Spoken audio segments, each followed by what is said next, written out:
Chères autorités, s'il vous plaît, pardonnez, pardon. Monsieur le Président de la République, Monsieur le Premier ministre, tout le gouvernement ivoirien, nous demandons pardon, Laissez-nous jeunes sortir de la pauvreté. Laissez-nous jeunes travailler pour la Côte d'Ivoire. Laissez-nous jeunes nous mouvoir. Laissez-nous jeunes faire les choses dans la norme. Si nous avons des choses à faire, montrez-nous comment faire et pourquoi faire et nous allons le faire sans problème. Merci beaucoup, c'est la Côte d'Ivoire qui gagne. Ils sont tous des Ivoiriens. Nous sommes tous des livreurs indépendants, livreurs de structures. Nous sommes tous des livreurs. Nous prenons que des colis pour aller livrer. Nous ne faisons rien d'autre.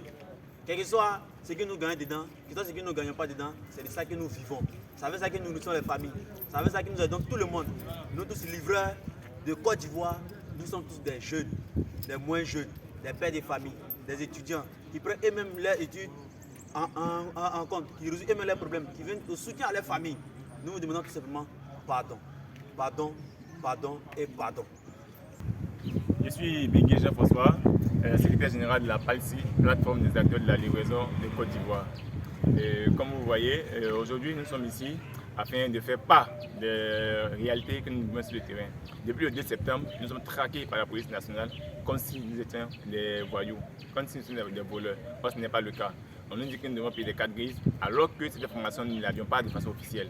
Aujourd'hui, depuis le 2 septembre, on ne travaille pas alors que nous sommes des pères de famille.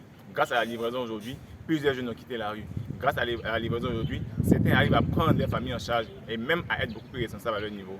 Donc aujourd'hui, le gouvernement gagnerait mieux à nous accompagner plutôt que de nous traquer. Donc nous en appelons au Premier ministre Patikachi, qui est le chef du gouvernement, afin qu'il se saisisse de ce dossier-là. Parce que c'est vraiment trop.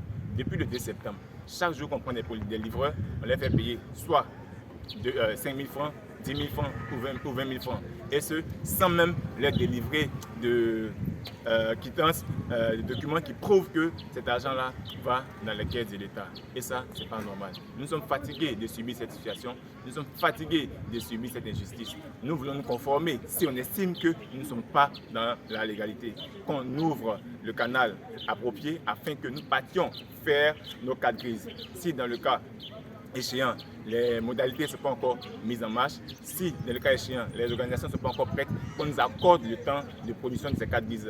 Ils savaient qu'il y a 4500 motos qui sont déjà saisies. Si l'équipux pense qu'elle peut produire les cartes grises, les 4500 motos en une journée, ok, nous tous allons faire la carte grise en même temps cette journée-là. Mais si elle pense que les 4500 motos, elle peut délivrer les cartes grises sur une période de 2 mois, on nous accorde ce délai-là afin que durant ces 2 mois-là, nous puissions produire nos cartes grises. Mais en temps qu'on nous laisse travailler avec nos vignettes qui contiennent ici nos immatriculations. L'immatriculation de la moto, l'immatriculation individuelle du propriétaire de la moto et aussi un numéro d'immatriculation de la vignette. Donc on a 3 numéros sur lesquels on peut nous identifier via la base de données de la CIPTA. Alors nous pensons